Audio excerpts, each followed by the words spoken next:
Hello, Free Jord. I really appreciate you watching and commenting. Now, let's listen to the story. He raised his glass and smiled. The kind of smile people use to hide cruelty. To Riley, Walter said, may she finally have a stable family, something her sister could never give her. Laughter rippled through the ballroom. I didn't laugh.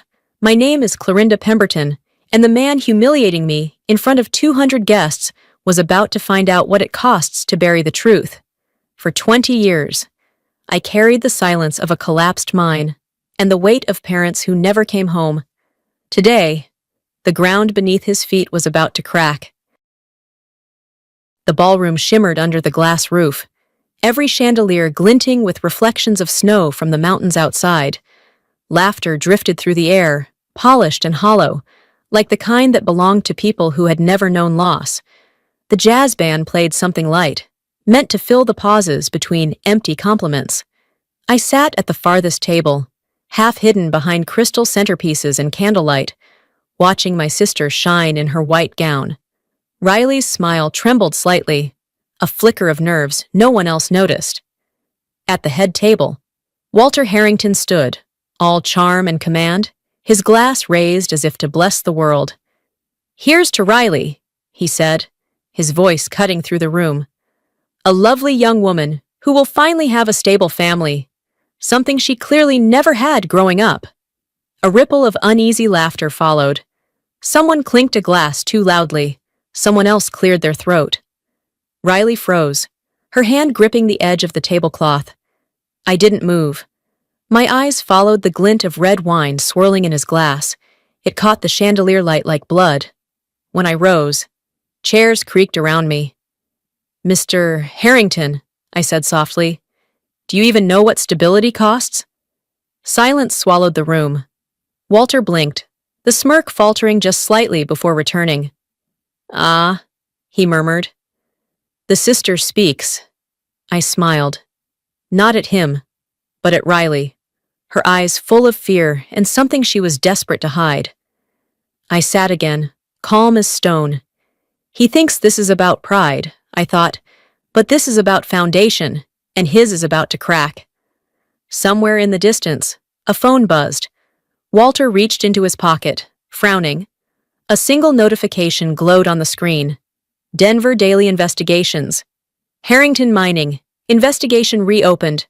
My smile didn't fade. It simply deepened. Quiet. Certain. Inevitable. The night the mine collapsed still claws at my memory. The sirens. The shouting. The smell of coal and dust cutting through the winter air. I was 17, standing behind the chain-link fence, my hands frozen against the metal while ambulances wailed into the dark. They said no one was left inside, but I knew my parents hadn't made it out. Someone shouted from the pit, "The roof gave in, the beams weren't reinforced." But the next morning, the headline told a prettier story. Natural quake causes tragic accident.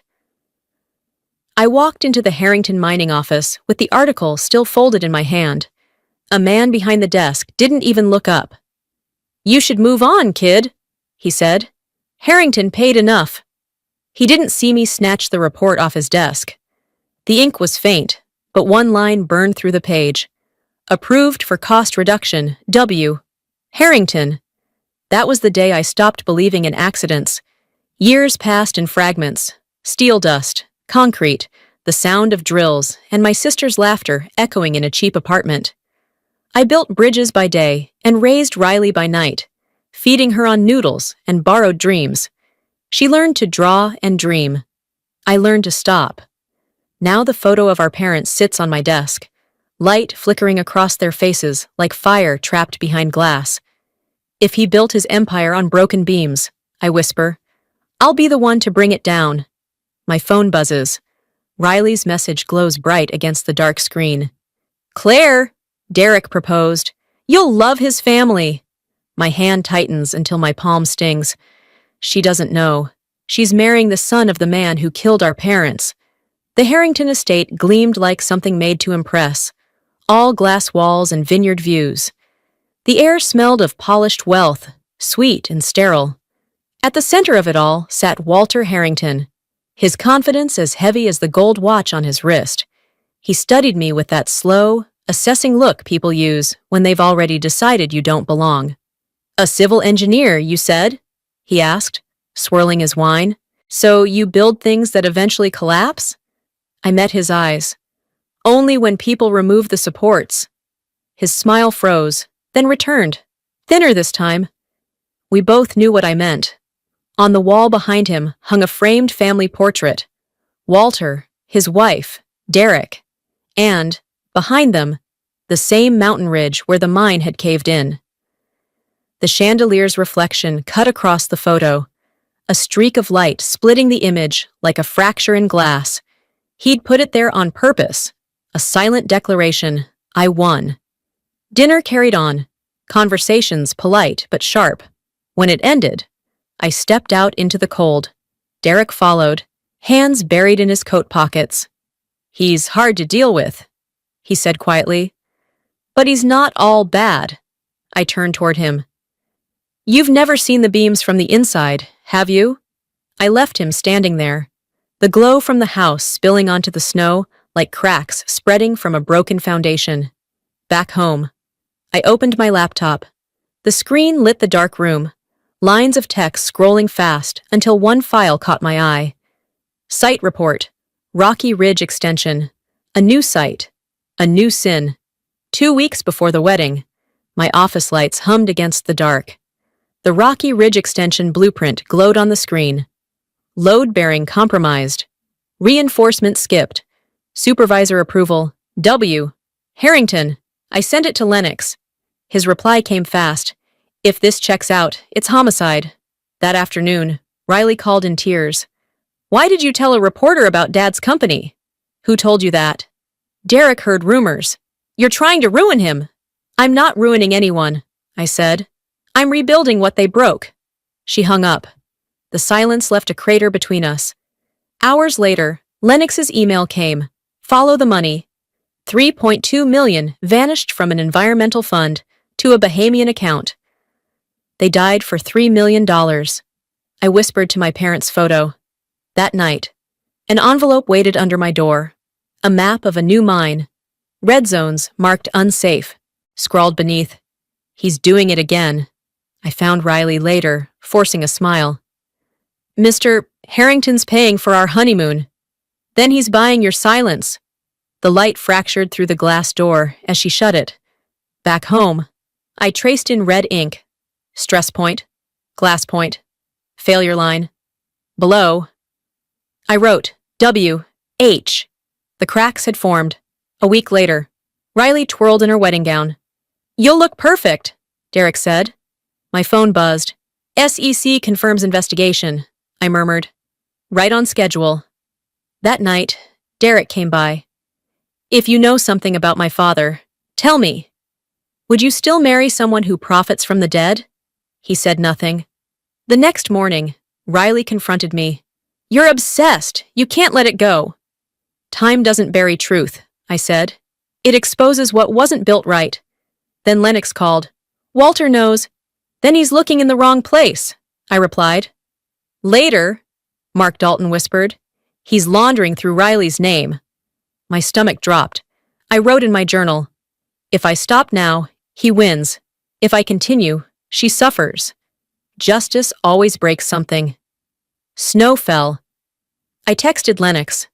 Wedding day, 2:15 p.m. When he toasts. Before dawn.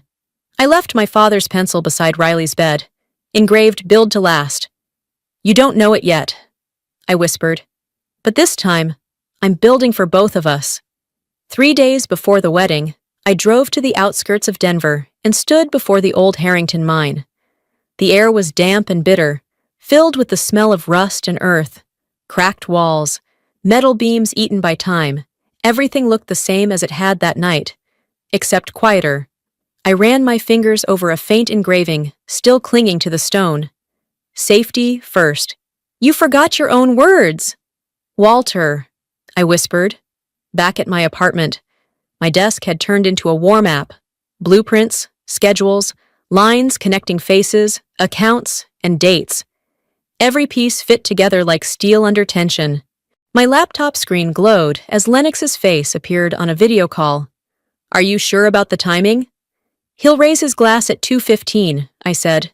"Make sure the world is watching." At that same hour, an anonymous email arrived in Walter's inbox. "SEC knows." Within minutes, his office turned into a storm. He ordered a full systems audit, digging through old servers, including the one I'd once used. He found nothing. I'd erased every trace years ago.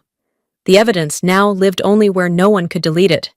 That evening, Riley came to my door. Her voice trembled when she spoke.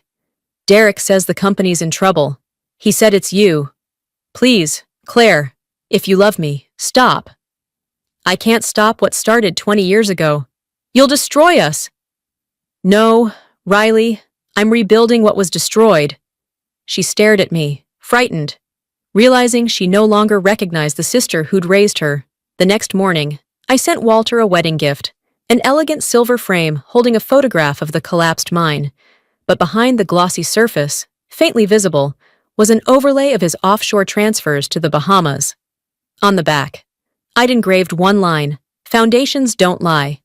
The hidden lens inside the frame would capture his face when he opened it. That afternoon, he summoned me to a downtown cafe. "You think you can fight me with paper?" he said, voice low, eyes sharp. "I bury people with paper." "Not this time," I replied evenly. "This time, the paper signs your fall." His smile turned cold. "When foundations collapse, everything above goes with them, even your sister." He left. I sat alone, the wind pushing dust through the open door, like the faint crumble of rock before a cave-in. Minutes later, Lennox called. "Claire, someone sold our timeline. Another outlet's about to publish early." "Then move it up," I said. "He'll make his toast at 1:45. Adjust the clock." Only I knew the new schedule. That night, I unlocked my father's old safe, laying his drafting pencil beside the faded construction permit for the Harrington mine. On the last page of my notebook, I wrote, "Blueprint of justice, cracks aligned, collapse imminent." The lamplight caught the edges of the drawing, spreading across the page like sunlight on stone. The foundation was ready to fall. Snow drifted like ash beyond the balcony rail as I sat with my phone in hand. The message from Lennox blinked across the screen. "Files scheduled. Countdown starts at 13:45 tomorrow." I typed back, "When he raises his glass. The world will know." The snow melted in my palm before I wiped it away. A soft knock at the door. Riley stood there in her silk robe, her face pale and restless. "I can't sleep. Dad's worried. Derek's scared. Tell me this is all just a misunderstanding." "It's not," I said gently. "Tomorrow isn't about hate, it's about truth." "But truth hurts." "So does every reconstruction." Her lip trembled, but she said nothing more. She turned and left, closing the door between us for what we both knew would be the last time. Across the hall, Walter sat in his suite, voice hard as he spoke into the phone. "There's talk of an SEC alert. Sir, should we cancel the ceremony?" "No," he answered. "Tomorrow, I'll make my toast and remind them who owns the ground they stand on." He wired money to silence a journalist, unaware that the files had already moved to international servers. Around midnight, Derek found the folder his father had hidden in the study. Inside were forged signatures, his and Riley's, used to authorize illegal transfers. He stared at the pages, stunned. He used me. He used her. He came to my door, knocking softly. "He's laundering through us," he said. "You were right." "Then tomorrow," I told him, "stay silent. Let the ground collapse." When he left, I went to the bathroom and met my own reflection in the mirror. Pale, sleepless eyes, hair falling over my face. I was 17 when the ground fell once," I murmured. "Tomorrow, I'll make sure it's the last time it ever does." A flash of lightning split the sky. The mirror trembled in its frame, fractured by the sound. Before dawn, I found a folded note slipped under my door. Riley's handwriting. Whatever happens tomorrow, please don't forget I love you. I didn't cry. I folded the note carefully and tucked it into my coat pocket.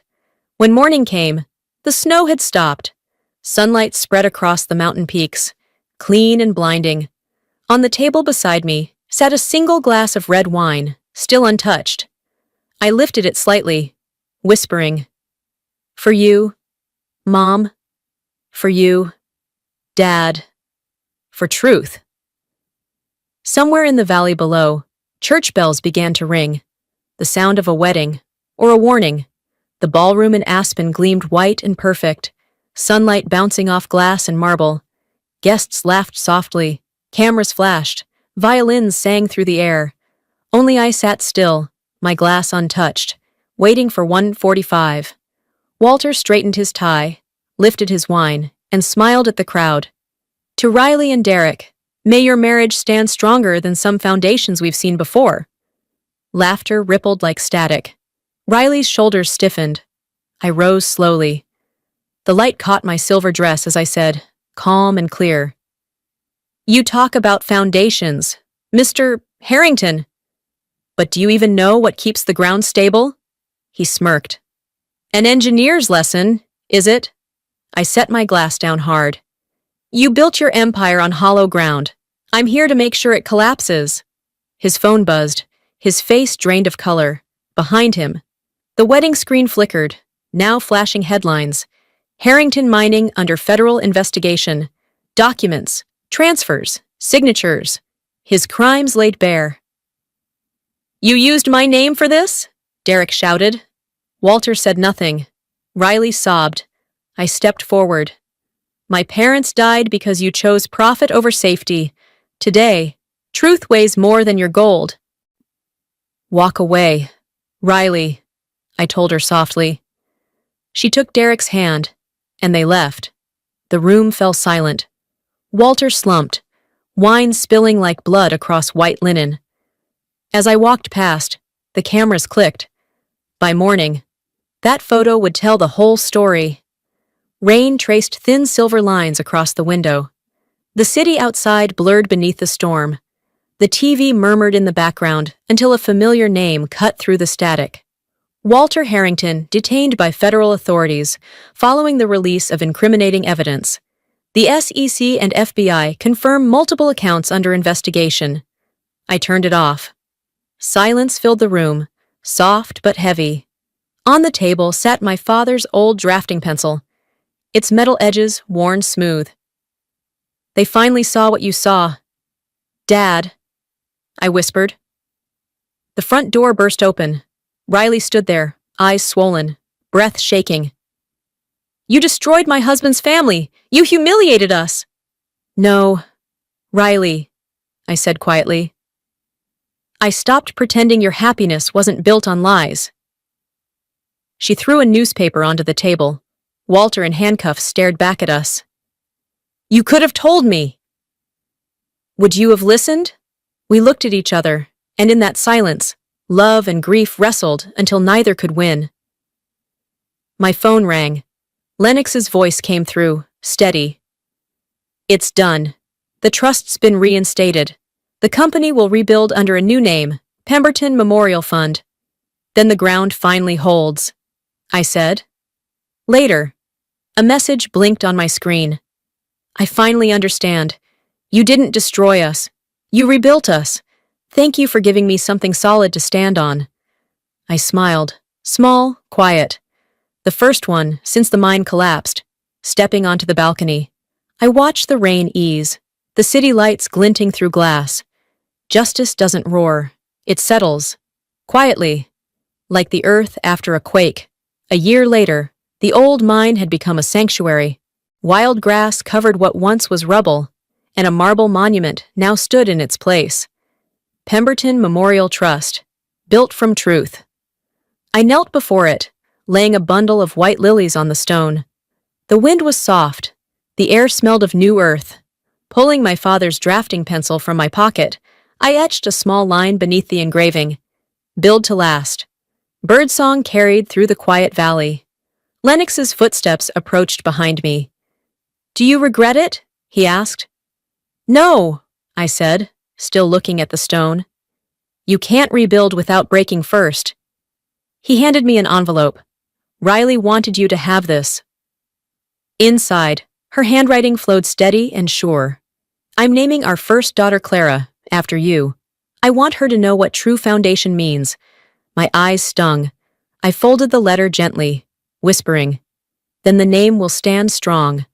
As I walked away, the sunrise spilled gold over the mountains. The snow melted, water tracing clean paths through the soil. Earth reborn. They called it revenge. I called it restoration.